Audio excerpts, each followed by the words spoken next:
서울 강남구에 위치한 한빛대학교 병원 산부인과 오전 10시가 조금 넘은 시각이었습니다. 하얀 가운을 입은 김지은 교수가 진료실 문을 열고 들어왔습니다. 35세의 그녀는 이 병원에서 가장 실력 있는 산부인과 전문의 중 한 명이었습니다. 지은이 간호사에게 다음 환자를 부르라고 말했습니다.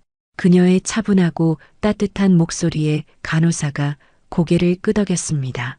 오늘도 어김없이 시작되는 하루였지만 지은의 마음 한편에는 항상 채워지지 않는 무언가가 있었습니다. 35해를 살아오면서 그녀는 늘 완벽했습니다. 고아원에서 자라다가 7살의 좋은 양부모를 만나 입양되었고 양부모의 사랑 속에서 최선을 다해 살았습니다. 의대를 졸업하고 산부인과 전문의가 된 것도 새 생명이 태어나는 순간을 지켜보며 느끼는 감동 때문이었습니다. 하지만 아무리 바쁜 일상 속에서도 5살 이전의 희미한 기억들이 그녀를 찾아왔습니다. 따뜻한 품에 안겨들었던 자장가, 소영아 하고 부르던 다정한 목소리, 그리고 무언가를 간절히 찾던 어린 시절의 기억들.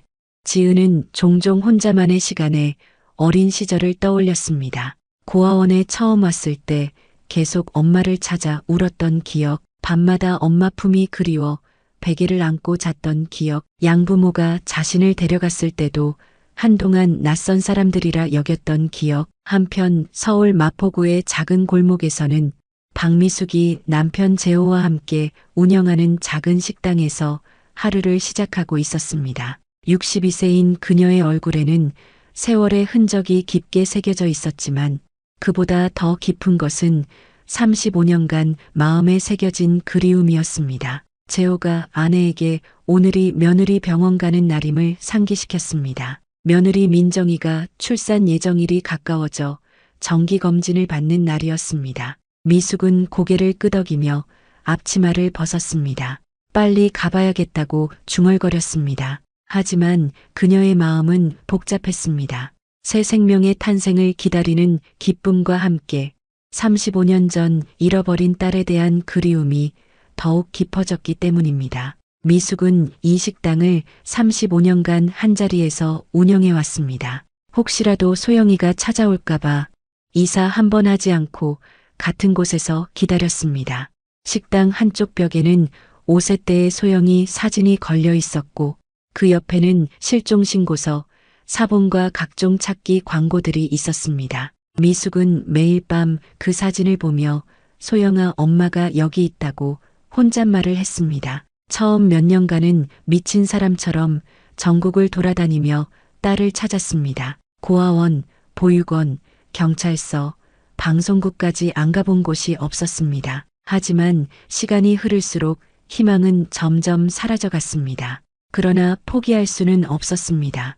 1989년 겨울 그날의 기억이 너무나 생생했기 때문입니다. 동대문 시장에 함께 갔다가 잠깐 화장실에 간 사이 5세의 소영이가 사라져버린 그 끔찍한 순간 미숙이 딸에게 엄마 금방 올게 여기서 기다려라고 말한 것이 딸에게 한 마지막 말이었습니다. 돌아왔을 때 딸은 없었고 그날부터 미숙의 인생은 완전히 바뀌었습니다. 35년간 미숙은 하루도 딸을 잊은 적이 없었습니다. 딸이 좋아했던 사탕을 식당에 항상 준비해 두었고 딸이 입던 옷과 신던 신발을 고이 간직했습니다. 혹시라도 딸이 찾아왔을 때를 위해서였습니다. 오후 2시 미숙과 재호가 한빛대학교 병원에 도착했습니다. 며느리 민정이와 아들 현우가 먼저 와서 기다리고 있었습니다. 임신 8개월인 민정이가 힘들게 일어서며 시부모에게 인사했습니다. 미숙이 며느리에게 힘들 텐데 왜 일어서느냐며 앉아있으라고 말했습니다. 뱃속의 아기가 건강하게 자라고 있다는 소식에 미숙의 마음은 기쁨과 동시에 복잡한 감정이 교차했습니다. 곧 할머니가 될 기쁨. 하지만 그 기쁨 속에서도 떠오르는 것은 35년 전 잃어버린 딸이 만약 살아있다면 이제 35세가 되었을 거라는 생각이었습니다. 미숙은 가끔 상상했습니다. 딸이 살아있다면 어떤 모습일까? 결혼은 했을까? 아이는 있을까? 행복하게 살고 있을까 하는 생각들. 간호사의 안내 방송이 울려 퍼져 김민정 환자가 진료실로 오라고 했습니다. 가족들이 함께 산부인과 진료실로 향했습니다. 미숙은 왠지 모를 떨림을 느꼈습니다. 마치 중요한 무언가가 일어날 것 같은 예감이었습니다. 그때 진료실 문이 열리며 하얀 가운을 입은 젊은 여의사가 나타났습니다. 의사가 자신을 산부인과 김지은이라고 소개했습니다. 미숙의 심장이 이상하게 빨리 뛰기 시작했습니다. 그 의사의 미소에서, 그 목소리에서 왠지 모를 친근함을 느꼈기 때문입니다. 마치 오래전부터 알고 지낸 사람 같은 설명할 수 없는 따뜻함이 있었습니다. 지은 역시 민정이의 가족들을 보며 이상한 느낌을 받았습니다. 특히 나이 지긋한 여성인 시어머니를 보는 순간 가슴 깊은 곳에서 무언가가 울림 같은 것을 느꼈습니다. 하지만 그것이 무엇인지는 알 수 없었습니다. 지은이 진료를 시작하겠다고 말했습니다. 그녀의 전문적인 목소리가 진료실에 울려 퍼졌습니다. 하지만 그녀의 마음 한편에서는 방금 전 느꼈던 묘한 감정이 계속 머물러 있었습니다. 두 사람은 아직 서로가 누구인지 모르고 있었습니다. 35년이라는 긴 세월이 만들어낸 거리감 때문에, 하지만 피는 물보다 진하다는 말처럼 무언가가 이미 두 사람의 마음을 연결하고 있었습니다. 운명의 실이 35년 만에 다시 얽히기 시작한 것입니다.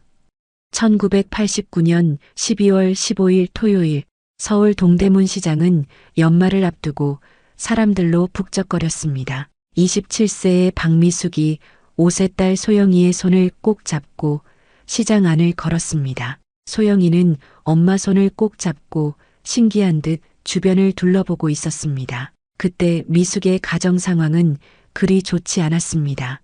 남편 재호는 건설 현장에서 일용직으로 일하며 가족을 부양했지만 날씨가 나쁘면 일을 못하고 공사가 없으면 쉬어야 했기에 수입이 불규칙해서 생활이 항상 빠듯했습니다.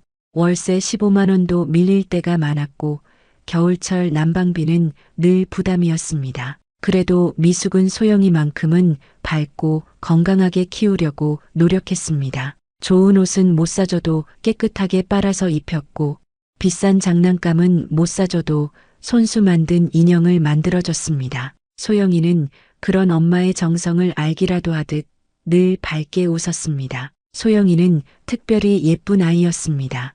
큰 눈에 오똑한 코, 그리고 항상 웃음을 잃지 않는 밝은 성격, 동네 사람들이 모두 소영이를 예뻐해 주었고 슈퍼 아저씨는 가끔 사탕을 주었고 옆집 할머니는 맛있는 반찬을 나눠주었습니다. 미숙은 그런 딸이 자랑스럽고 소중했습니다. 소영이는 엄마를 무척 좋아했습니다.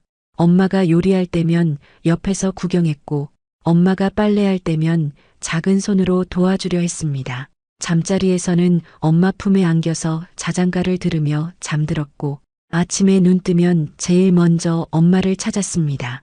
그날 미숙은 소영이와 함께 시장에서 연말장을 보고 있었습니다. 김치용 배추와 물을 사야 했고 명절 준비도 해야 했습니다. 연말이라 평소보다 사람이 배로 많았고 좁은 통로에는 사람들이 어깨를 부딪히며 지나다녔습니다. 미숙은 소영이 손을 놓치지 않으려고 더욱 꽉 잡았습니다. 1시간 정도 장을 본 후 소영이가 엄마에게 화장실에 가고 싶다고 말했습니다. 미숙도 마침 화장실이 필요한 상황이었습니다. 하지만 시장 화장실은 너무 더럽고 좁았습니다. 남녀 공용이었고 문도 제대로 잠기지 않아서 옷에 소영이를 데리고 들어가기에는 적합하지 않았습니다. 미숙은 잠깐 고민했습니다.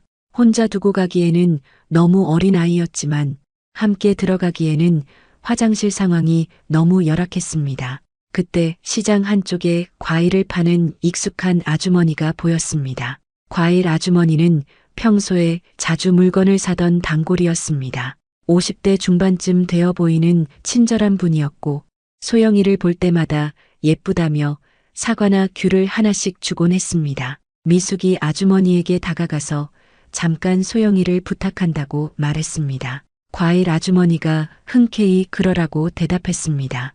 소영이도 그 아주머니를 알고 있어서 별로 낯설어하지 않았습니다. 미숙이 소영이에게 엄마가 금방 올 테니까 여기서 꼼짝하지 말고 기다리라고 당부했습니다. 소영이가 고개를 끄덕이며 알겠다고 대답했습니다. 그 순간이 미숙이 딸에게 한마지막 말이 될 줄은 꿈에도 몰랐습니다. 미숙이 화장실에서 일을 보고 나온 것은 10분 정도 후였습니다. 화장실이 너무 더러워서 신경 쓸 것이 많았고 줄도 서야 했기 때문에 평소보다 조금 오래 걸렸습니다. 하지만 10분 정도면 충분히 괜찮을 거라고 생각했습니다. 소영이는 원래 얌전한 아이였으니까요. 하지만 과일 가게로 돌아왔을 때 소영이는 없었습니다. 과일 아주머니가 당황한 표정으로 상황을 설명했습니다. 5분 전쯤 소영이가 갑자기 무언가를 보고 어디론가 뛰어갔다는 것이었습니다. 아주머니가 잠깐 다른 손님에게 배를 팔고 있는 사이 소영이가 뭔가를 본 듯 그쪽을 가리키더니 갑자기 달려갔다고 했습니다. 미숙의 머릿속이 하얘졌습니다. 손에 들고 있던 장바구니가 바닥에 떨어졌습니다. 소영아 소영아 하고 부르며 시장 안을 뛰어다니기 시작했습니다. 목이 터져라 딸의 이름을 불렀지만 대답은 없었습니다. 과일 아주머니도 함께 소영이를 찾아다녔습니다. 다른 상인들에게도 옷에 여자아이를 받느냐고 물어봤지만 워낙 사람이 많아서 기억하는 사람이 없었습니다. 미숙은 점점 더 절망적이 되어갔습니다. 시장 상인들이 하나둘씩 합류해서 소영이를 찾기 시작했습니다. 미숙이 평소 착하고 정직하게 장을 보던 손님이라는 것을 알고 있던 상인들이 자발적으로 나서서 도와주었습니다. 모든 가게를 뒤지고 화장실과 창고까지 살펴봤지만 소영이의 모습은 어디에서도 찾을 수 없었습니다. 미숙의 울음소리가 시장 전체에 울려 퍼졌습니다. 딸을 잃은 어머니의 절규에 지나가던 사람들도 발걸음을 멈췄습니다. 1시간이 지나도 소영이는 나타나지 않았습니다. 누군가가 경찰에 신고하자고 말했습니다. 미숙이 떨리는 손으로 경찰서에 전화를 걸었습니다. 옷의 여자아이가 실종됐다고 신고했습니다. 목소리가 떨려서 제대로 말을 할 수가 없었습니다. 경찰이 침착하게 상황을 파악하겠다며 곧 가겠다고 했습니다. 경찰이 도착한 것은 30분 후였습니다.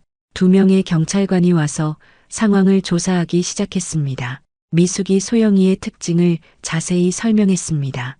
키 110cm 정도의 단발머리, 분홍색 점퍼와 검은색 바지를 입고 있었다고 했습니다.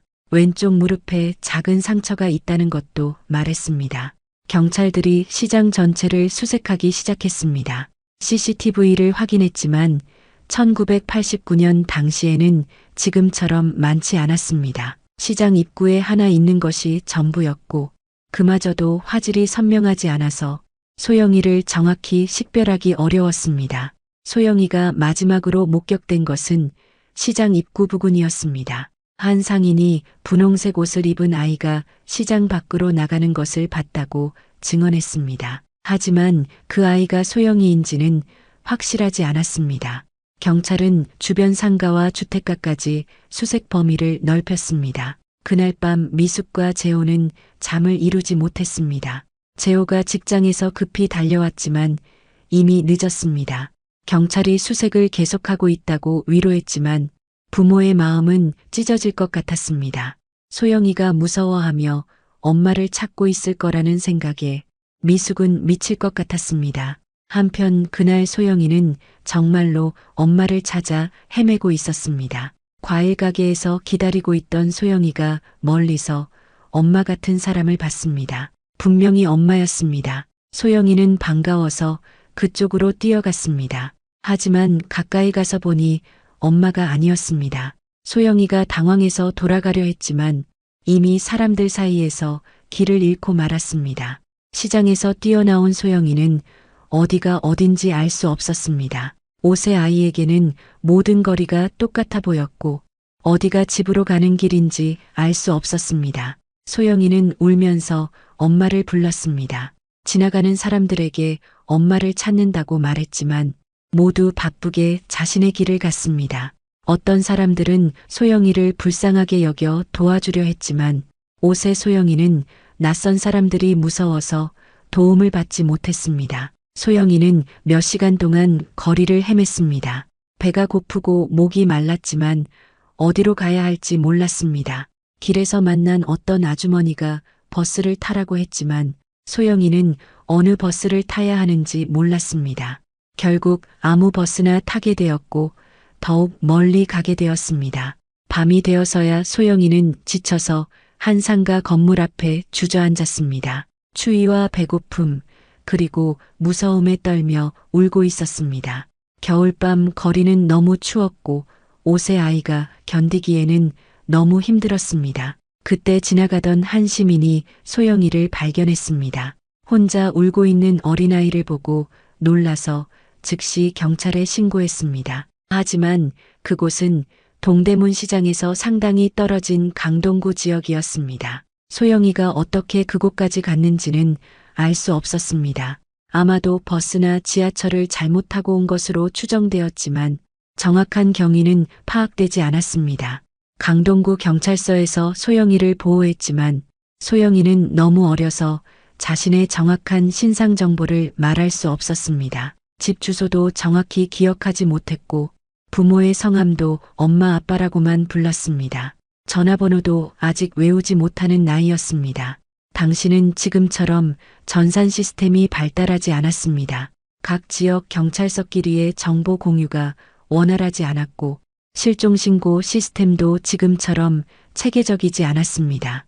동대문 경찰서에서 접수된 박소영 실종신고와 강동경찰서에서 보호한 신원미상 아동의 정보가 연결되지 않았습니다. 며칠이 지나도 소영이의 가족을 찾을 수 없었습니다. 경찰이 여러 방법을 동원했지만 단서를 찾지 못했습니다. 소영이는 결국 임시보호시설을 거쳐 햇빛고아원으로 보내졌습니다. 그곳에서 소영이는 새로운 이름을 받았습니다. 김지은이라는 이름으로 새로운 인생이 시작된 것입니다. 고아원에서 지은은 처음에는 계속 엄마를 찾아 울었습니다. 밤마다 엄마를 부르며 잠들었고 아침에 눈 뜨면 엄마를 찾았습니다. 하지만 시간이 지나면서 점점 기억이 희미해져 갔습니다. 5세 아이의 기억은 완전하지 않았고 새로운 환경에 적응하면서 과거의 기억들이 묻혀갔습니다. 미숙과 재호는 그 후로도 계속 딸을 찾았습니다. 전국의 고아원과 보육원을 모두 찾아다녔고 실종아동을 찾는 모든 방법을 동원했습니다. 방송국의 찾기 방송도 의뢰했고 신문에 광고도 냈습니다. 하지만 소영이는 이미 다른 이름으로 다른 곳에서 생활하고 있었기에 찾을 수가 없었습니다. 2년 후인 1991년 7세가 된 지은에게 새로운 가족이 생겼습니다. 김상철, 오명자 부부가 지은을 입양하기로 한 것입니다. 이들은 결혼한 지 10년이 되도록 아이가 없어서 고아원을 찾았고 똑똑하고 예쁜 지은을 보고 한눈에 마음에 들어 했습니다. 김상철은 대학교 국문학과 교수였고 오명자는 초등학교 교사였습니다. 경제적으로도 안정적이었고 교육에 대한 관심도 높았습니다. 무엇보다 아이를 진심으로 사랑할 준비가 되어 있었습니다. 지은은 이들 부부에게 입양되어 좋은 환경에서 자랄 수 있게 되었습니다. 양부모는 지은을 친딸처럼 사랑했습니다. 좋은 교육을 받게 해주었고 따뜻한 사랑을 주었습니다. 지은도 점차 새 가족에게 마음을 열었습니다. 하지만 생모에 대한 그리움은 마음 깊숙이 남아 있었습니다. 35년이라는 긴 세월이 흘렀지만 미숙의 마음속에서 소영이는 여전히 5세 아이였습니다. 매년 소영이의 생일이면 미역국을 끓여놓고 기다렸고 혹시라도 찾아올지 모른다는 희망을 버리지 않았습니다. 그리고 지은도 마찬가지였습니다. 양부모의 사랑 속에서 행복하게 자랐지만 어린 시절의 기억 한 조각 한 조각이 그녀를 찾아왔습니다. 분명히 자신을 사랑해준 누군가가 있었다는 확신, 그 누군가가 지금도 자신을 찾고 있을 거라는 마음이 있었습니다. 한빛대학교병원 산부인과 진료실에서 김지은 교수가 민정이의 진료를 시작했습니다.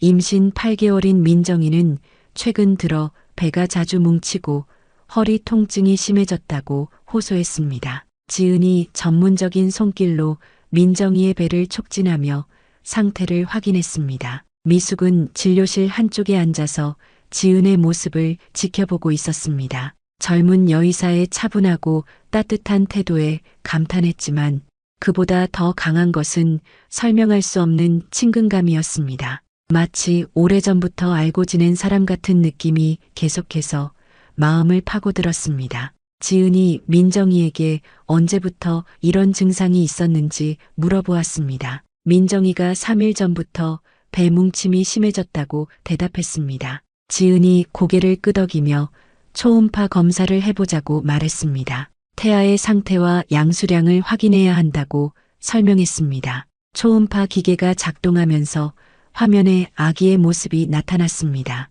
현우가 아내 옆에서 긴장한 표정으로 화면을 바라보았습니다. 재호도 첫 손자를 보는 감동에 눈시울을 붉혔습니다. 미숙은 화면 속 아기를 보면서 35년 전 소영이를 임신했을 때를 떠올렸습니다. 그때 초음파 화면을 보며 지은이 표정이 약간 굳어졌습니다. 양수량이 평소보다 적고 태아의 심박수가 불규칙했습니다. 지은이 민정이에게 조금 더 정밀한 검사가 필요하다고 말했습니다. 혹시 조산의 위험이 있을 수 있다고 조심스럽게 설명했습니다. 민정이의 얼굴이 창백해졌습니다. 현우가 당황하며 의사에게 어떻게 해야 하는지 물어보았습니다. 지은이 침착하게 우선 입원해서 경과를 지켜보자고 제안했습니다. 필요하면 즉시 응급 제왕절개를 할 수도 있다고 덧붙였습니다. 미숙이 며느리 걱정에 앞으로 나서며 지은에게 질문했습니다. 아기가 위험한 것은 아닌지 간절한 목소리로 물어보았습니다. 지은이 미숙의 목소리를 들으면서 이상한 느낌을 받았습니다. 그 목소리에서 어디선가 들어본 듯한 따뜻함을 느꼈기 때문입니다. 지은이 미숙을 바라보며 걱정하지 마시라고 위로했습니다. 최선을 다해서 산모와 아기를 안전하게 지키겠다고 약속했습니다. 그 순간 두 사람의 눈이 마주쳤습니다. 묘한 전율이 두 사람의 마음을 동시에 스쳐갔습니다. 미숙은 지은의 눈을 보면서 가슴이 뛰는 것을 느꼈습니다. 그 눈빛이 어린 소영이의 눈빛과 너무나 닮아 있었습니다. 맑고 순수하면서도 어딘가 슬픔이 깃들어 있는 눈빛, 35년 전 잃어버린 딸의 눈빛과 정말 닮아 있었습니다. 지은도 미숙을 보면서 이상한 감정을 느꼈습니다. 어린 시절 꿈에서 본 어머니의 모습이 겹쳐 보였습니다. 따뜻하고 자애로운 표정, 걱정 어린 눈빛, 분명히 어디선가 본 적이 있는 것 같은 친숙함이었습니다. 그때 민정이가 갑자기 배를 움켜쥐며 아파한다고 말했습니다. 진통이 시작된 것 같다고 힘들어했습니다. 지은이 즉시 간호사를 불러서 분만실로 이동하라고 지시했습니다. 응급 상황이 발생한 것입니다. 민정이가 휠체어에 실려 분만실로 향했습니다. 현우와 재호, 미숙이 모두 분만실 앞에서 기다리게 되었습니다. 지은이 수술복으로 갈아입고 분만실로 들어갔습니다. 미숙은 분만실 문을 바라보며 불안해했습니다. 1시간이 지났지만 분만실에서는 아무 소식이 없었습니다. 미숙이 복도를 왔다 갔다 하며 걱정했습니다. 현우도 초조해하며 분만실 문만 바라보았습니다. 재호가 아내와 아들을 달래려 했지만 자신도 불안했습니다. 그때 분만실 문이 열리며 지은이 나왔습니다. 수술복을 입은 채로 마스크를 벗으며 가족들에게 다가왔습니다. 지은이 다행히 산모와 아기 모두 건강하다고 알려주었습니다. 조금 일찍 태어났지만 건강한 아들이라고 말했습니다. 현우가 안도의 한숨을 쉬며 감사하다고 인사했습니다. 재호도 깊이 고개를 숙이며 고맙다고 말했습니다. 미숙은 지은에게 다가가서 정말 감사하다고 말했습니다. 그 순간 지은이 미숙의 손을 잡으며 축하한다고 말했습니다. 두 사람의 손이 맞닿는 순간 이상한 전율이 두 사람을 동시에 휩쌌습니다. 미숙은 그 손길에서 어린 소영이의 느낌을 받았습니다. 부드럽고 따뜻한 손, 그리고 익숙한 느낌. 지은도 미숙의 손에서 어린 시절 기억을 떠올렸습니다. 자신을 부드럽게 어루만져 주던 누군가의 손길, 꿈속에서나 느껴봤던 어머니의 손길 같은 느낌.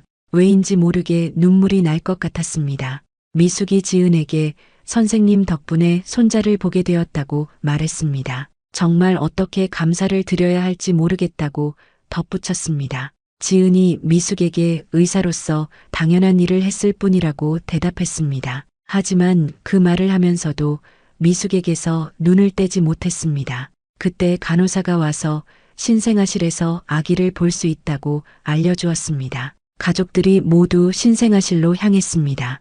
지은도 함께 따라가면서 미숙 옆에서 걸었습니다. 두 사람은 서로 말은 하지 않았지만 묘한 동질감을 느꼈습니다. 신생아실 앞에서 갓 태어난 아기를 보면서 미숙은 35년 전 소영이가 태어났을 때를 떠올렸습니다. 그때도 이렇게 작고 예쁜 아기였는데 지금은 어디서 무엇을 하고 있을까 하는 생각이 들었습니다. 지은이 미숙의 표정을 보면서 뭔가 슬픈 기색을 느꼈습니다. 새 생명의 탄생을 축하해야 할 순간인데 왜 저렇게 슬픈 표정을 짓고 계실까 하는 생각이 들었습니다. 지은이 조심스럽게 미숙에게 괜찮으시냐고 물어보았습니다. 미숙이 고개를 끄덕이며 괜찮다고 대답했습니다. 다만 손자를 보니까 옛날 생각이 많이 난다고 말했습니다. 지은이 그 말을 들으면서 더 궁금해졌습니다. 어떤 옛날 생각인지 알고 싶었지만 차마 묻지는 못했습니다. 현우가 아기를 보면서 정말 예쁘다고 감탄했습니다. 재호도 첫 손자에 대한 기쁨을 감추지 못했습니다. 가족들이 모두 행복해하는 모습을 보면서 지은은 자신도 모르게 미소를 지었습니다. 그런데 그 미소를 본 미숙이 깜짝 놀랐습니다. 지은의 미소가 어린 소영이의 미소와 너무나 닮아 있었습니다. 입꼬리가 올라가는 모양, 눈이 초승달 모양으로 변하는 것, 모든 것이 소영이와 똑같았습니다. 미숙이 지은을 자세히 관찰하기 시작했습니다. 코의 모양, 눈썹의 모양, 귀의 모양까지 하나하나 살펴볼수록 소영이와 닮은 점이 너무 많았습니다. 하지만 35년이라는 세월과 성장을 감안하면 확신하기 어려웠습니다. 지은도 미숙을 보면서 이상한 감정을 느꼈습니다. 이분과 함께 있으면 마음이 편안해졌습니다. 마치 오래전부터 알고 지낸 가족 같은 느낌이었습니다. 어린 시절 꿈에서 만난 어머니의 느낌과 비슷했습니다. 그때 지은이 무의식 중에 미숙을 엄마라고 부를 뻔했습니다. 다행히 말이 나오기 전에 멈췄지만 자신도 놀랄 정도로 자연스럽게 그 말이 나오려 했습니다. 왜 그런 말이 나오려 했는지 이해할 수 없었습니다. 미숙도 지은을 보면서 자꾸 소영아라고 부르고 싶은 충동을 느꼈습니다. 하지만 그럴 수는 없는 일이었습니다. 지은은 분명히 다른 사람이었고 자신은 그저 환자의 가족일 뿐이었습니다. 신생아실에서 한참을 보내고 나서 가족들이 병실로 돌아갔습니다. 지은도 다른 환자들을 돌봐야 한다며 자리를 뜨려 했습니다. 그때 미숙이 지은에게 다가가서 말했습니다. 미숙이 지은에게 정말 감사하다며 꼭 보답하고 싶다고 말했습니다. 시간이 되실 때 저희 식당에 한번 오시라고 초대했습니다. 마포구에서 작은 식당을 운영하고 있다고 설명했습니다. 지은이 시간이 되면 꼭 가보겠다고 대답했습니다. 두 사람이 헤어지는 순간 서로에게서 느꼈던 묘한 감정들이 더욱 강해졌습니다. 미숙은 지은을 보면 볼수록 소영이 같다는 생각이 들었고 지은은 미숙을 보면 볼수록 그리워하던 어머니 같다는 생각이 들었습니다. 하지만 두 사람 모두 그것이 가능한 일인지 확신할 수 없었습니다. 35년이라는 너무나 긴 세월이 흘렀고 서로의 모습도 많이 변했을 텐데 정말 그럴 수 있는 일일까 하는 의문이 들었습니다. 지은이 병원 복도를 걸어가면서 계속 미숙을 생각했습니다. 어린 시절부터 그리워했던 어머니의 모습이 오늘 만난 그분과 너무나 닮아 있었습니다. 혹시 정말 그럴 수도 있는 일일까 하는 생각이 들었습니다. 미숙도 집으로 돌아가는 길에 계속 지은을 생각했습니다. 지은의 미소, 목소리, 손길, 모든 것이 어린 소영이를 연상시켰습니다. 혹시 하는 마음에 가슴이 두근거렸습니다. 그날 밤 두 사람은 모두 잠을 이루지 못했습니다. 35년 만에 느껴본 이상한 감정들 때문에 서로에 대한 궁금증과 그리움이 커져만 갔습니다. 하지만 아직은 확신할 수 없었습니다. 운명의 실이 조금씩 풀리기 시작했지만 아직 진실을 확인하기에는 시간이 더 필요했습니다. 다음 날 오후 지은이 병원 업무를 마치고 나서 계속 미숙을 생각했습니다. 어제 느꼈던 묘한 감정들이 하루가 지나도 사라지지 않았습니다. 오히려 시간이 지날수록 더욱 강해졌습니다. 지은은 자신의 과거에 대해 다시 생각해 보았습니다. 고아원에서 보낸 2년 그리고 입양 후의 삶, 양부모가 알려준 자신의 과거 이야기들. 하지만 5세 이전의 기억은 여전히 희미했습니다. 그때 지은이 양어머니 오명자에게 전화를 걸었습니다. 오랜만에 안부를 묻고 싶다고 말했습니다. 명자가 반가워하며 요즘 어떻게 지내는지 물어보았습니다. 지은이 바쁘지만 건강하게 지낸다고 대답했습니다. 지은이 조심스럽게 자신의 과거에 대해 질문했습니다. 고아원에 있을 때 자신이 어떤 상태였는지 궁금하다고 말했습니다. 명자가 잠깐 생각하더니 그때 일을 떠올려 주었습니다. 지은이 고아원에 왔을 때 계속 엄마를 찾아 울었다고 했습니다. 명자가 당시 지은의 상황을 자세히 설명해 주었습니다. 서울 어딘가에서 길을 잃고 보호된 아이였다고 했습니다. 신원을 알 수 없어서 고아원에서 새로운 이름을 받았다고 했습니다. 원래 이름이 무엇인지는 끝내 알 수 없었다고 덧붙였습니다. 지은이 더 자세한 것이 궁금하다고 말했습니다. 혹시 어느 지역에서 발견되었는지 알 수 있는지 물어보았습니다. 명자가 입양 서류에 그런 내용이 있었던 것 같다고 말했습니다. 집에 보관하고 있는 서류들을 찾아보겠다고 약속했습니다. 한편 미숙은 집에서 계속 지은을 생각하고 있었습니다. 어제 병원에서 만난 젊은 여의사의 모습이 머릿속을 떠나지 않았습니다. 소영이와 닮은 점들이 너무 많았기 때문입니다. 하지만 35년이라는 세월을 생각하면 확신하기 어려웠습니다. 미숙이 식당 벽에 걸린 소영이 사진을 내려다보았습니다. 5세 때의 앙증맞은 모습과 어제 본 지은의 모습을 비교해 보았습니다. 눈의 모양, 코의 선, 입술의 형태가 비슷했지만 35년 후의 모습을 상상하기는 쉽지 않았습니다. 그때 재호가 아내의 심정을 알아차리고 말했습니다. 어제 그 의사 선생님이 소영이 같다고 생각하는 것 같다고 했습니다. 미숙이 고개를 끄덕이며 정말 그런 생각이 든다고 말했습니다. 하지만 확신할 수는 없다고 덧붙였습니다. 재호가 아내에게 한번 확인해 보는 것이 어떻겠냐고 제안했습니다. 의사 선생님이 우리 식당에 오시면 자세히 이야기해 볼 수 있을 거라고 말했습니다. 미숙이 그것도 좋은 생각이라고 동의했습니다. 하지만 너무 성급하게 행동해서는 안 된다고 조심스러워했습니다. 사흘 후 지은이 명자로부터 전화를 받았습니다. 입양 당시 서류들을 찾아봤다고 알려주었습니다. 지은이 발견된 곳이 강동구였다고 말해주었습니다. 명자가 더 자세한 내용을 읽어주었습니다. 1989년 12월 15일 밤에 강동구 한 상가 앞에서 발견되었다고 했습니다. 5세 정도로 추정되는 여자아이였고 분홍색 점퍼와 검은색 바지를 입고 있었다고 기록되어 있었습니다. 지은의 심장이 빠르게 뛰기 시작했습니다. 그 날짜가 너무나 구체적이고 선명했기 때문입니다. 1989년 12월 15일 분홍색 점퍼, 검은색 바지. 왜인지 그 정보들이 낯설지 않았습니다. 명자가 계속해서 서류 내용을 읽어주었습니다. 아이가 계속 엄마를 찾으며 울었다고 적혀 있었습니다.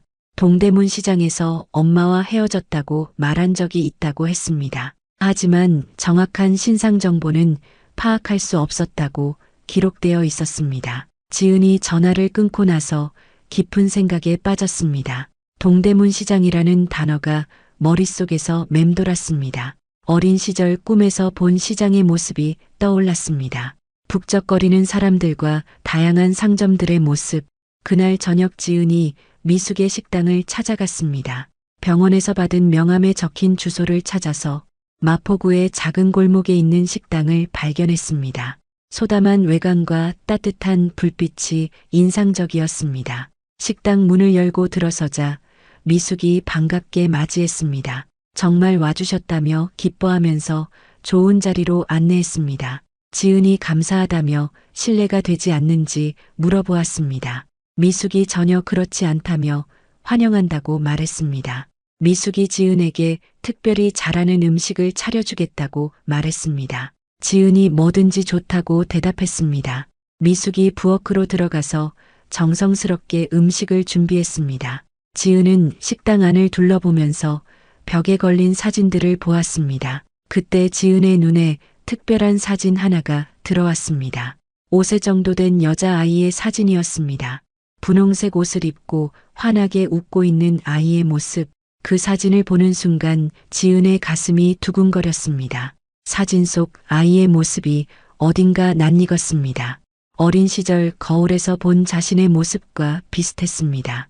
하지만 확신할 수는 없었습니다. 35년 전의 사진이라면 화질도 선명하지 않았고 아이들은 다들 비슷하게 생겼을 수도 있었습니다. 미숙이 음식을 가져오면서 지은이 사진을 보고 있는 것을 발견했습니다. 그 사진이 자신의 딸 사진이라고 설명했습니다.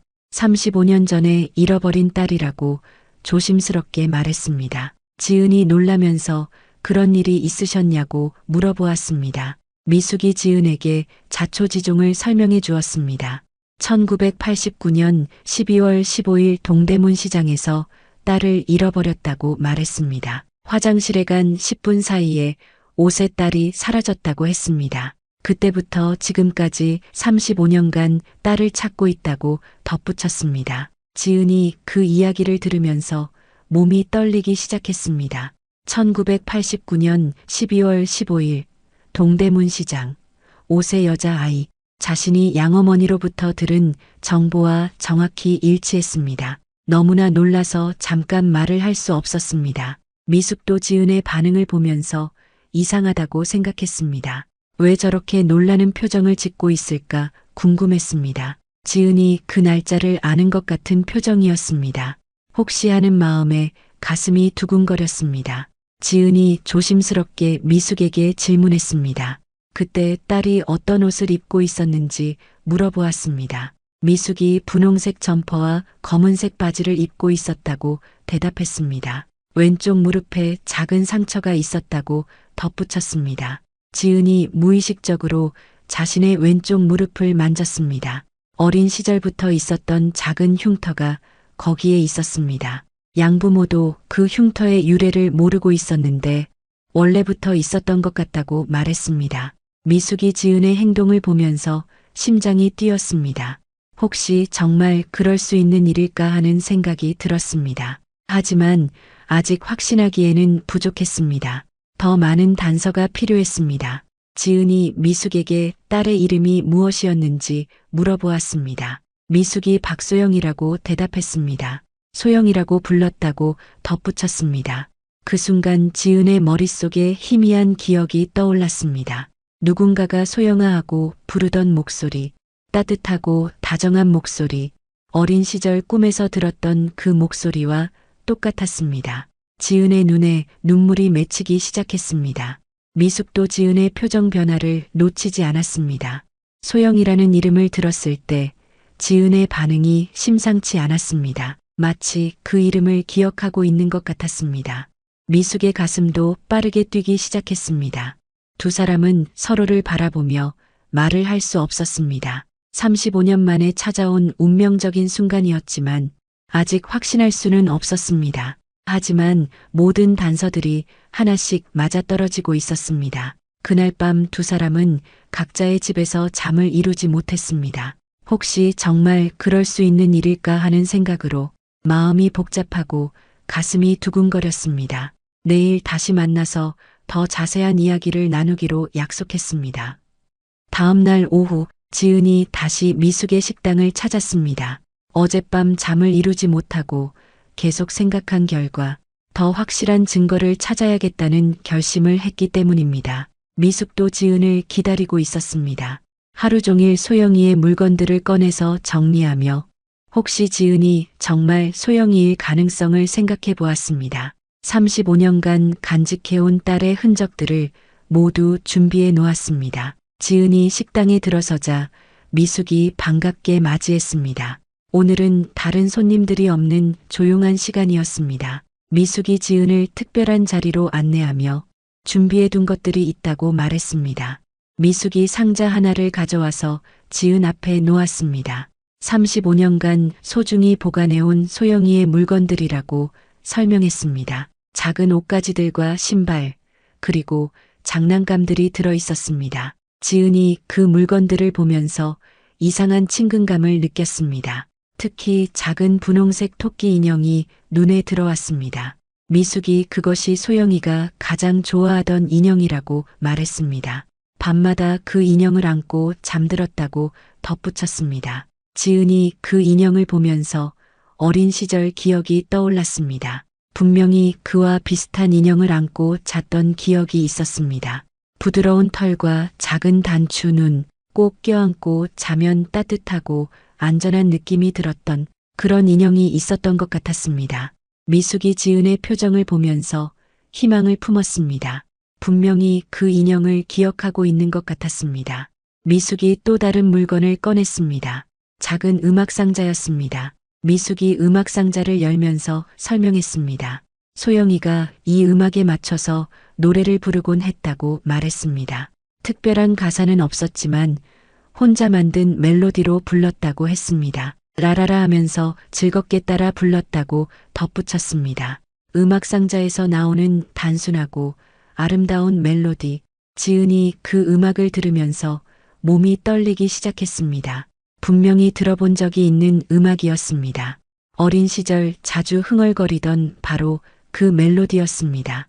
지은이 무의식 중에 그 멜로디에 맞춰서 작은 소리로 노래를 불렀습니다. 라라라 라라라라 라라라. 어린 시절부터 자주 부르던 그 노래였습니다.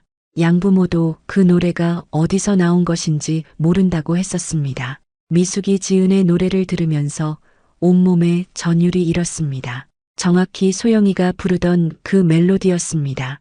똑같은 높낮이, 똑같은 리듬, 35년 전 소영이의 목소리가 되살아나는 것 같았습니다. 미숙의 눈에서 눈물이 흘러내리기 시작했습니다. 더 이상 의심할 여지가 없었습니다. 그 노래는 소영이만이 알 수 있는 특별한 것이었습니다. 미숙이 지은의 손을 잡으며 떨리는 목소리로 말했습니다. 미숙이 지은에게 정말 소영이냐고 물어보았습니다. 35년 동안 찾아 헤맨 딸이 맞느냐고 간절하게 물었습니다. 지은도 눈물을 흘리며 자신도 확신한다고 대답했습니다. 모든 것이 일치한다고 떨리는 목소리로 말했습니다. 두 사람이 서로를 끌어안았습니다. 35년 만에 모녀 상봉이었습니다. 미숙이 소영아 소영아 하며 딸의 이름을 불렀습니다. 지은도 엄마라고 부르며 오열했습니다. 미숙이 지금까지 얼마나 보고 싶었는지 모른다고 말했습니다. 하루도 딸을 잊은 적이 없었다고 울면서 말했습니다. 지은도 어린 시절부터 엄마가 그리웠다고 대답했습니다. 매일 밤 꿈에서 엄마를 찾았다고 고백했습니다. 미숙이 그동안 딸에게 미안했다며 사과했습니다. 화장실에 간 10분 사이에 딸을 잃어버린 자신을 책망했습니다. 35년 동안 엄마 노릇을 못해서 미안하다고 울었습니다. 지은이 엄마를 탓하지 않는다며 위로했습니다. 지은이 미숙에게 그동안 어떻게 살았는지 물어보았습니다. 미숙이 딸을 찾기 위해 온 나라를 다녔다고 말했습니다. 고아원마다 찾아다니고 방송국에도 의뢰했다고 했습니다. 하지만 끝내 찾을 수 없어서 절망했다고 고백했습니다. 미숙이 이 식당도 딸 때문에 옮기지 않았다고 설명했습니다. 혹시 소영이가 찾아올까봐 35년간 한자리에서 기다렸다고 말했습니다. 매일 딸이 좋아하던 음식을 만들어 놓고 기다렸다고 했습니다. 지은이 그 이야기를 들으며 더욱 감동했습니다. 지은도 자신의 이야기를 들려주었습니다. 고아원에서 2년을 보낸 후 좋은 양부모를 만났다고 말했습니다. 양부모가 친딸처럼 사랑해 주어서 행복하게 자랐다고 했습니다. 하지만 항상 생모에 대한 그리움이 있었다고 고백했습니다.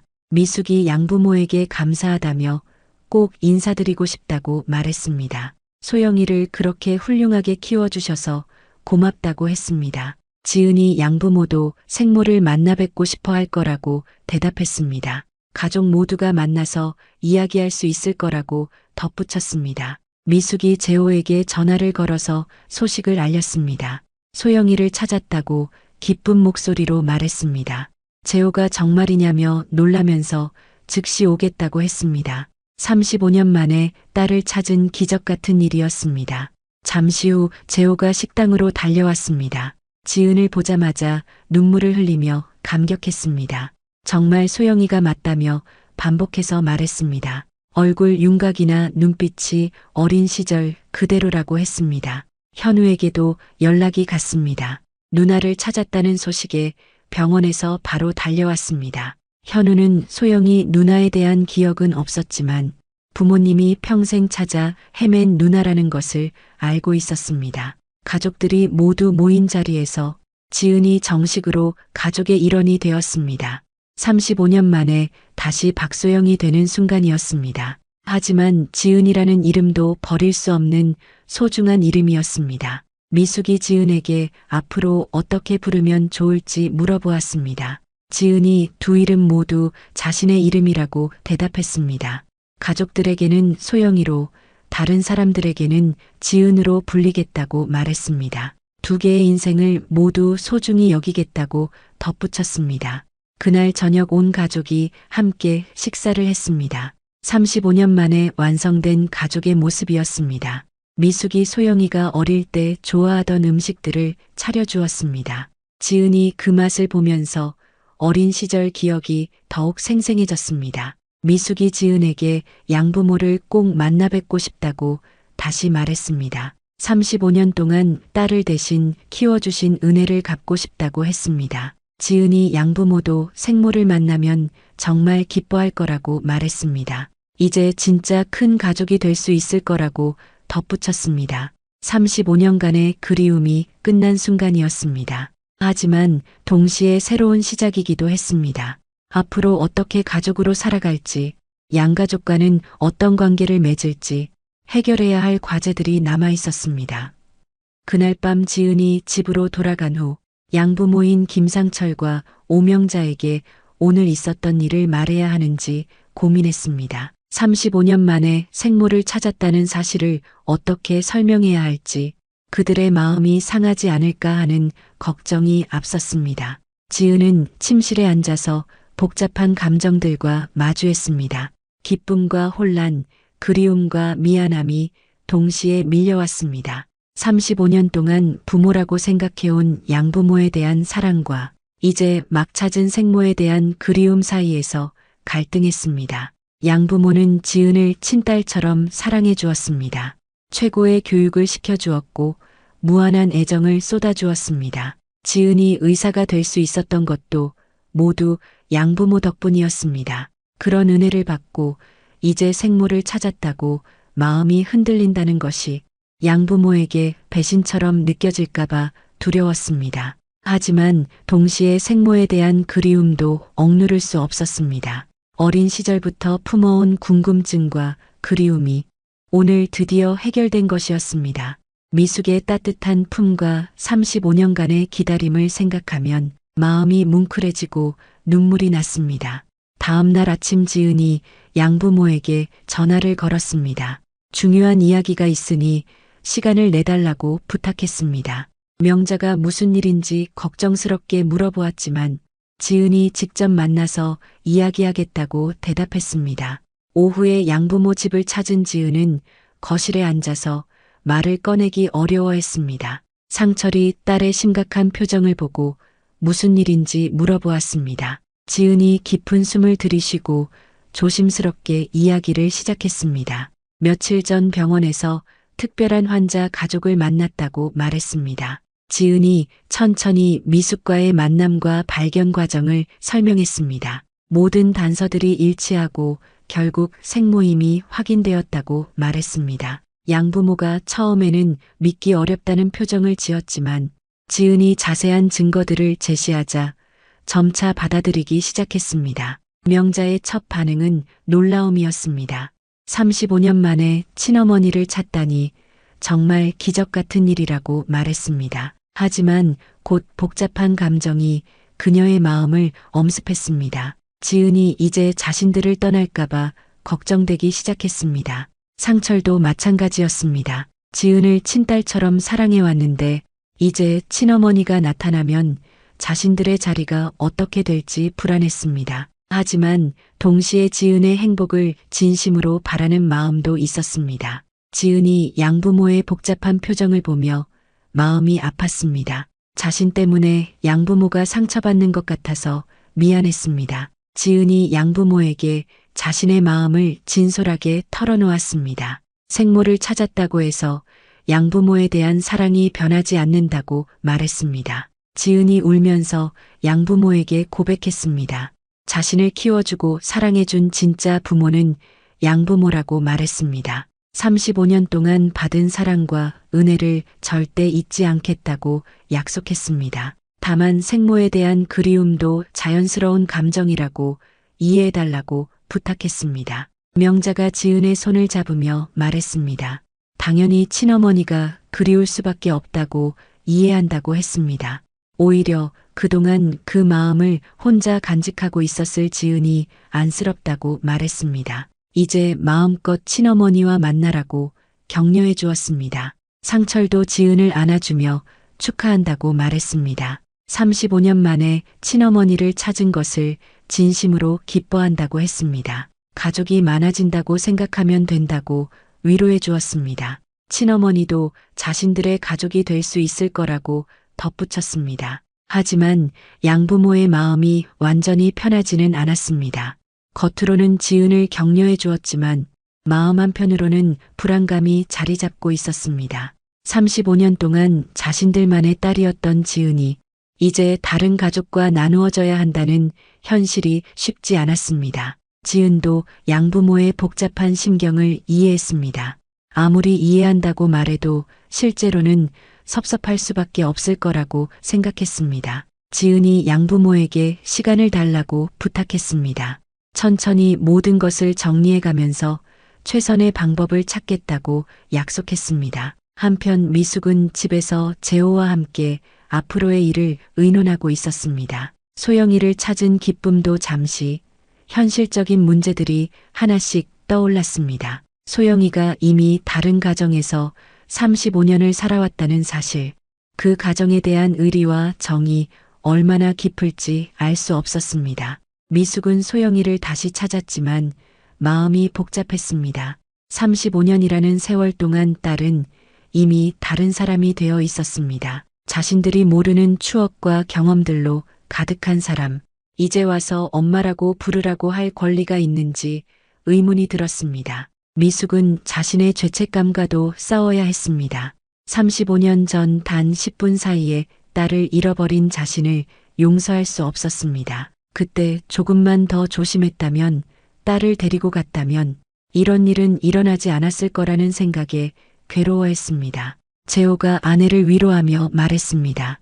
과거의 일을 후회해봐야 소용없다고 했습니다.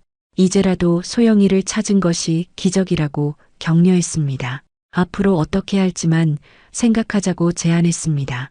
미숙이 재호에게 고민을 털어놓았습니다. 소영이의 양부모에게 어떻게 인사를 드려야 할지 모르겠다고 말했습니다. 35년 동안 자신이 못한 일을 대신해준 분들에게 무엇이라고 감사 인사를 드려야 할지 막막하다고 했습니다. 재호도 그 문제가 쉽지 않다는 것을 알고 있었습니다.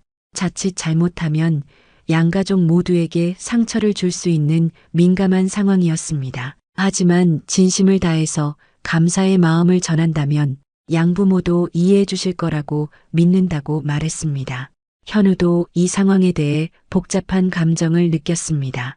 어릴 때부터 누나가 있다고 들어왔지만 실제로 만나보니 완전히 낯선 사람 같았습니다. 35년간 함께 살지 못한 세월의 간격을 느꼈습니다. 하지만 현우는 부모님의 기쁨을 보면서 마음이 따뜻해졌습니다. 35년 동안 아픈 마음으로 살아온 부모님이 드디어 딸을 찾아서 행복해하는 모습을 보니 기뻤습니다. 자신도 누나를 진심으로 받아들이고 싶다고 생각했습니다. 며칠 후 지은이 다시 미숙의 식당을 방문했습니다. 양부모와의 대화 결과를 전하기 위해서였습니다. 미숙이 지은을 보자마자 걱정스럽게 물어보았습니다. 양부모님이 이 일을 어떻게 받아들이셨는지 궁금해했습니다. 지은이 양부모의 반응을 자세히 설명해 주었습니다. 처음에는 놀라셨지만 결국 이해해 주셨다고 말했습니다. 오히려 자신을 격려해 주시고 축하해 주셨다고 덧붙였습니다. 하지만 양부모도 복잡한 심정일 거라고 솔직하게 털어놓았습니다. 미숙이 그 이야기를 들으며 마음이 무거워졌습니다. 양부모에게 미안한 마음이 들었습니다. 35년 동안 정성껏 키워주신 분들에게 이제 와서 친어머니라고 나타난 자신이 부담스러울 거라고 생각했습니다. 지은이 미숙의 걱정을 덜어주려고 노력했습니다. 양부모님도 언젠가는 생모를 만나 뵙고 싶어 하신다고 말했습니다. 서로 감사 인사를 나누고 앞으로의 관계를 정리하고 싶어 하신다고 전했습니다. 미숙이 그 말을 듣고 조금 안도했습니다. 하지만 아직 해결해야 할 문제들이 많았습니다. 앞으로 얼마나 자주 만날 것인지, 명절이나 특별한 날은 어떻게 보낼 것인지, 두 가족 사이에서 지은의 위치는 어떻게 될 것인지 모든 것이 불확실했습니다. 지은도 이런 상황이 쉽지 않다는 것을 알고 있었습니다. 두 가족 모두를 사랑하고 싶지만 현실적으로는 여러 가지 어려움이 있을 것 같았습니다. 시간을 두고 천천히 해결해 나가야 할 문제들이었습니다. 미숙이 지은에게 무리하지 말라고 당부했습니다. 35년 동안 기다려온 것인데 조금 더 기다릴 수 있다고 말했습니다. 지은의 입장에서 가장 편한 방법을 찾으면 된다고 위로했습니다. 엄마라는 이유로 딸에게 부담을 주고 싶지 않다고 덧붙였습니다. 지은이 미숙의 배려에 감동했습니다. 35년 만에 딸을 찾았는데도 딸의 입장을 먼저 생각해주는 마음에 진짜 어머니의 사랑을 느꼈습니다. 이런 어머니를 두어서 행복하다고 마음속으로 생각했습니다. 그날 밤 지은은 또다시 잠을 이루지 못했습니다. 앞으로의 삶이 어떻게 될지 불확실했기 때문입니다. 하지만 분명한 것은 이제 혼자가 아니라는 것이었습니다. 사랑하는 사람들이 더 많아진 것에 감사했습니다. 복잡한 감정들의 충돌 속에서도 지은은 하나씩 정리해 나가기로 결심했습니다. 시간이 걸리더라도 모든 사람이 행복할 수 있는 방법을 찾을 수 있을 거라고 믿었습니다. 한 달이 지난 어느 일요일 오후 드디어 두 가족이 만나는 날이 왔습니다.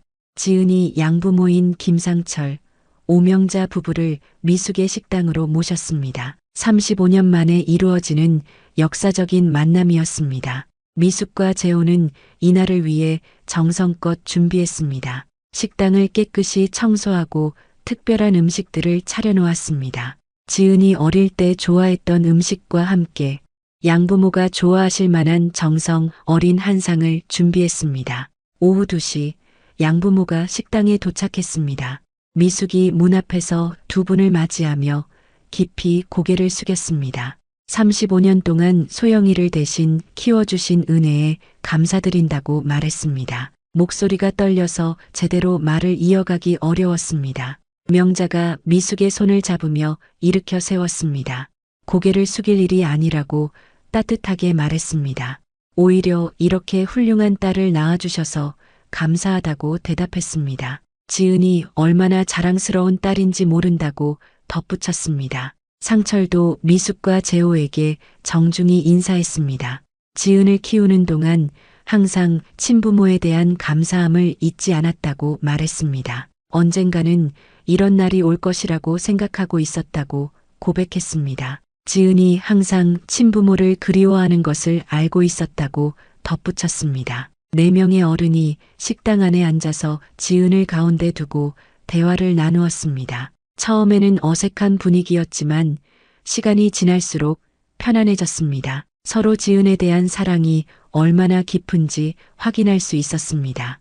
같은 사람을 사랑하는 마음으로 금세 가까워졌습니다. 미숙이 양부모에게 35년간의 감사를 표현했습니다.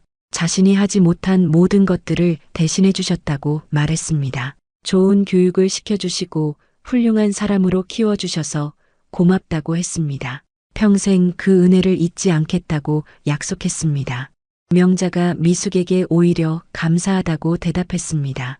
이렇게 좋은 딸을 키울 수 있게 해주셔서 고맙다고 말했습니다. 지은이 있어서 자신들의 삶이 얼마나 행복했는지 모른다고 했습니다. 이제 더 큰 가족이 된 것 같아서 기쁘다고 덧붙였습니다. 재호도 양부모에게 깊이 감사 인사를 드렸습니다. 35년 동안 딸을 찾지 못해서 미안했다고 사과했습니다. 그동안 양부모가 소영이를 얼마나 잘 키워주셨는지 안다고 말했습니다. 앞으로도 계속 좋은 관계를 유지하고 싶다고 제안했습니다. 상철이 재호의 제안에 기꺼이 동의했습니다. 이제 하나의 큰 가족이 되었다고 생각한다고 말했습니다. 명절이나 특별한 날에는 함께 보내면 좋겠다고 제안했습니다. 지은도 그 제안에 기뻐하며 동의했습니다. 그때 현우가 아내 민정이와 함께 아기를 데리고 왔습니다. 한 달 된 아기는 건강하게 잘 자라고 있었습니다. 지은이 조카를 안아보며 미소를 지었습니다. 양부모도 처음 보는 증손자에게 관심을 보였습니다. 미숙이 양부모에게 증손자를 소개했습니다. 이제 우리 모두 이 아이의 가족이라고 말했습니다. 아이가 자라면서 두 할아버지 할머니의 사랑을 받으며 클 것이라고 했습니다. 양부모도 기꺼이 그 역할을 하겠다고 약속했습니다. 명자가 아기를 안아보며 감탄했습니다. 지은을 닮아서 정말 예쁘다고 말했습니다. 이 아이가 자라면서 복잡한 가족사를 자연스럽게 받아들일 것이라고 했습니다. 사랑을 주는 사람이 많다는 것은 축복이라고 덧붙였습니다. 지은이 아기를 보면서 새로운 다짐을 했습니다. 이 아이만큼은 가족의 사랑 속에서 행복하게 키우겠다고 생각했습니다. 자신이 어린 시절 경험한 가족과의 분리를 겪지 않게 하겠다고 마음먹었습니다. 두 할머니, 두 할아버지의 사랑을 듬뿍 받으며 자라게 하겠다고 결심했습니다. 저녁 시간이 되어서 모든 가족이 함께 식사를 했습니다.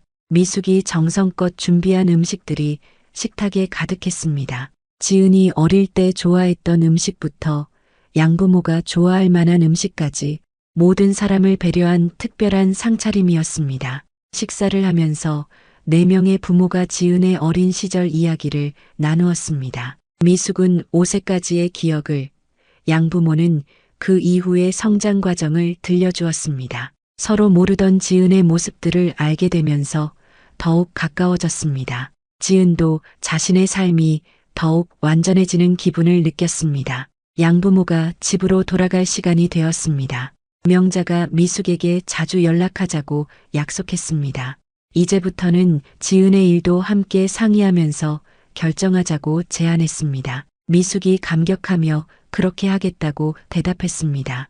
상철이 재호와 악수를 나누며 작별 인사를 했습니다. 앞으로도 계속 좋은 관계를 유지하자고 말했습니다. 지은을 중심으로 하나의 가족이 되었다고 강조했습니다. 재호도 감사하다며 언제든지 연락하라고 말했습니다. 양부모가 떠난 후 미숙과 재호, 현우 가족이 남았습니다. 미숙이 지은에게 오늘 정말 행복했다고 말했습니다. 양부모님이 얼마나 좋은 분들인지 확인할 수 있었다고 했습니다. 앞으로는 마음 편히 두 가족과 지낼 수 있을 것 같다고 덧붙였습니다. 지은도 오늘의 만남에 대해 깊은 감동을 표현했습니다. 두 가족이 이렇게 화목하게 지낼 수 있어서 감사하다고 말했습니다. 자신이 얼마나 많은 사람들의 사랑을 받고 있는지 깨달았다고 했습니다. 앞으로는 그 사랑에 보답하며 살겠다고 다짐했습니다. 현우도 오늘의 만남이 뜻깊었다고 말했습니다. 누나의 양부모님이 정말 좋은 분들이라는 것을 알 수 있었다고 했습니다. 아들이 자라면서 이런 따뜻한 가족 관계를 보고 배우게 될 것이라고 기대했습니다. 가족이 많아진다는 것이 이렇게 좋은 일인지 처음 알았다고 덧붙였습니다. 그날 밤 지은이 집으로 돌아가면서 지난 한 달을 돌아보았습니다. 우연히 시작된 만남이 이렇게 아름다운 결말로 이어질 줄은 몰랐습니다. 35년간의 그리움이 드디어 해결되었고 새로운 가족 관계가 시작되었습니다. 지은이 양부모에게 전화를 걸어서 오늘의 소감을 나누었습니다. 양부모도 정말 좋은 시간이었다고 말했습니다. 미숙과 재호가 얼마나 좋은 분들인지 확인할 수 있었다고 했습니다. 앞으로 더 자주 만나서 지은을 함께 돌보고 싶다고 말했습니다. 며칠 후 지은이 병원에서 일하는 모습을 보면서 동료들이 그녀의 밝아진 표정을 눈치챘습니다. 무슨 좋은 일이 있었는지 물어보는 사람들에게 지은이 가족이 늘어났다고 간단히 대답했습니다. 미숙도 식당에서 일하면서 예전과는 다른 마음으로 손님들을 맞이했습니다. 35년간 마음 한구석에 자리 잡고 있던 그리움과 아픔이 사라졌습니다. 대신 소영이에 대한 자랑스러움과 감사함이 그 자리를 채웠습니다. 식당 벽에 걸린 소영이 사진을 보면서 미소를 지을 수 있게 되었습니다. 한 달 후 현우 아들의 첫 돌잔치가 열렸습니다. 양가족이 모두 모인 가운데 성대한 잔치가 벌어졌습니다. 아기의 증조할머니, 증조할아버지까지 모두 6명의 조부모가 참석했습니다. 이렇게 많은 사랑을 받는 아이는 드물 것이라고 모두가 말했습니다. 지은이 조카의 돌잔치를 보면서 깊은 감동을 느꼈습니다. 35년 전 자신이 경험한 가족과의 분리와는 정반대의 모습이었습니다. 이 아이는 평생 이렇게 많은 가족들의 사랑 속에서 자랄 것입니다. 그것만으로도 자신의 아픈 과거가 치유되는 기분이었습니다. 미숙이 돌상을 차리면서 35년 전을 떠올렸습니다. 소영이의 첫 돌도 이렇게 정성스럽게 차려주었는데 그 후 몇 년 지나지 않아 딸을 잃어버렸습니다. 하지만 이제는 그 아픔도 새로운 기쁨으로 바뀌었습니다. 돌잔치가 끝나고 가족들이 모두 모인 자리에서 지은이 특별한 제안을 했습니다. 매년 이날을 가족의 날로 정해서 모두 함께 모이자고 말했습니다. 아기의 생일이면서 동시에 대가족이 탄생한 기념일이라고 설명했습니다. 모든 가족이 그 제안에 기꺼이 동의했습니다. 앞으로 매년 이날이면 두 가족이 함께 모여서 아이의 성장을 함께 지켜보기로 약속했습니다. 지은의 어린 시절처럼 가족이 흩어지는 일은 다시 없을 것입니다. 35년간의 긴 여정이 드디어 끝났습니다. 하지만 동시에 새로운 시작이기도 했습니다. 지은은 이제 박소영이면서 동시에 김지은입니다. 두 개의 이름, 두 개의 가족, 하나의 완전한 인생을 살아가고 있습니다. 미숙의 35년간의 기다림도 헛되지 않았습니다. 딸을 잃었지만 더 훌륭한 딸로 다시 만날 수 있었습니다. 양부모의 사랑 덕분에 소영이는 정말 멋진 사람이 되어 있었습니다. 이제 미숙은 과거의 아픔을 완전히 떨쳐낼 수 있었습니다. 운명이 만들어낸 35년간의 분리와 재회, 그 모든 과정이 결국은 더 큰 사랑과 더 넓은 가족을 만들어냈습니다. 지은의 조카는 이 모든 사랑 속에서 행복하게 자랄 것이고 가족이라는 것의 진정한 의미를 배우며 성장할 것입니다.